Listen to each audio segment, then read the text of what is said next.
आज हम आपको गुप्त गोदावरी दर्शन कराने लेके चलते हैं। प्रकृति की नैसर्गिक सुंदरता और धार्मिक आस्था का अद्भुत संगम है गुप्त गोदावरी। गुप्त गोदावरी वसत जहां सुरक्षित सेवा प्रेम प्रतीत सो प्रकर मिले नवनीत। चित्रकूट अपने आप में एक प्रसिद्ध तीर्थ स्थल है। त्रेता युग में अपने 14 वर्ष वनवास के समय भगवान श्री राम जी अपनी पत्नी एवं भाई लक्ष्मण समेत चित्रकूट के इन जंगलों में आए थे। उत्तर प्रदेश और मध्य प्रदेश की सीमा में स्थित चित्रकूट अनेक धार्मिक स्थलों से भरा हुआ है और आज हम इसी वजह से गुप्त गोदावरी की यात्रा कर रहे हैं। गुप्त गोदावरी नदी का नाम लेने पर महाराष्ट्र के त्र्यंबकेश्वर का नाम सामने आता है और गुप्त गोदावरी की यात्रा काफी रहस्यमयी है। चित्रकूट का हृदय कहे जाने वाले रामघाट से दक्षिण की दिशा में लगभग 18 किलोमीटर की दूरी पर है गुप्त गोदावरी। 2 प्राकृतिक गुफाएं हैं। ऐसी मान्यता है कि भगवान श्री राम के 14 वर्षीय वनवास की यात्रा के पहले ही देवताओं ने इस देवी गुफाओं का निर्माण किया था। प्रथमई देवी गिर गुहा राखिर रुचिर बनाए, राम कृपा निधि कछुक विदिन वास करेंगे आए। ये चौपाई यहाँ पे सटीक बैठती है। यात्रा मार्ग के दोनों और सजी हुई फूलों की मालाओं एवं प्रसाद की दुकानों से प्रसाद लेने के बाद यात्री प्रशासन द्वारा निर्धारित टिकट को खरीदकर निर्धारित रास्ते से ऊपर चढ़ते हुए प्रथम प्रवेश द्वार से बाहर पहुंचते हैं। यहाँ की गुफा का रास्ता बहुत ही ज्यादा सकरा है, जहाँ से नीचे उतरकर अंदर की ओर जाने पर आप अचानक एक नई दुनिया में प्रवेश कर जाते हैं। आपको एक नया अनुभव होता है कि वाकई ही ये कोई देवी और सिद्ध जगह है। लोगों की ऐसी मान्यता है कि गुफाएं लगभग 9.5 लाख वर्ष पुरानी है। अमरनाथ किन्नर दिसपाला चित्रकूट आय तिह काला, राम प्रणाम किन सब काहू मुदित देव लोचन नाहू। राम दरबार में आगे की तरफ सुइया माता जी की प्रतिमा है। आगे आने पर सीता कुंड के दर्शन होते हैं। कहा जाता है कि यहाँ माता सीता जी स्नान किया करती थीं।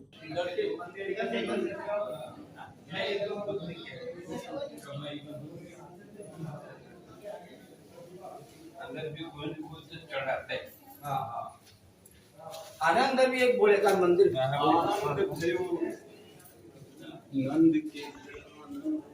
इस कुंड से आगे आने पर धनुष के आकार का एक प्राकृतिक कुंड है, जहां से गुप्त गोदावरी नदी गुप्त रूप से प्रकट हुई है।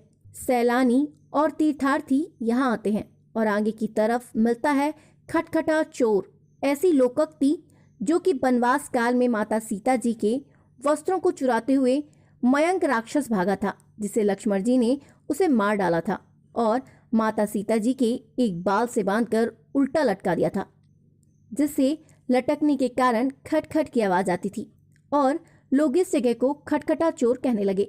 प्रथम गुफा से आगे बाहर जाने पर दूसरी ओर हम जाते हैं इसकी प्रवेश गुफा। कथा कहती है कि श्री राम जी के चित्रकूट आगमन की जानकारी पाकर महर्षि गौतम की पुत्री गोदावरी जी नासिक से गुप्त में भूमिगत मार्ग से होते हुए यहाँ आकर प्रकट हुई थीं। इस कारण इस गुफा को गुप्त गोदावरी नाम मिला था। पथरीली चट्टानों की सकरीली गुफा में घुटनों तक पानी से आगे चलते हुए भक्त ईश्वरी आस्था के साथ प्राकृतिक नैसर्गिक सौंदर्यता का आनंद लेते हुए भगवान का जाप करते हुए जाते हैं।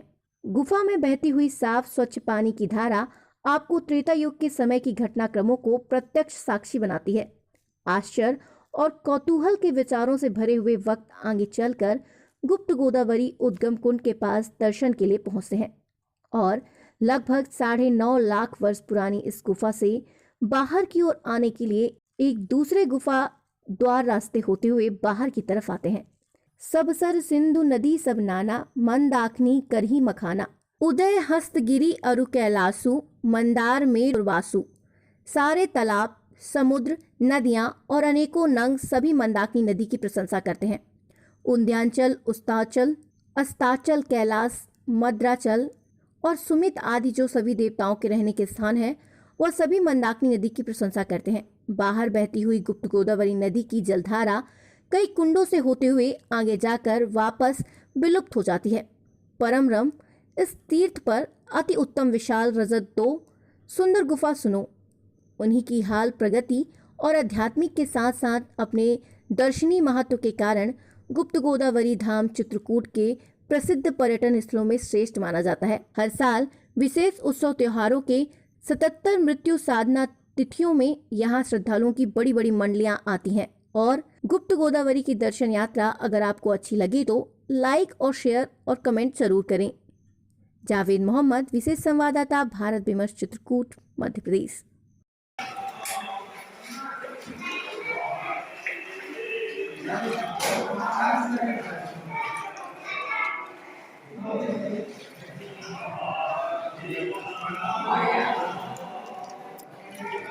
यहाँ से हो जाएगा।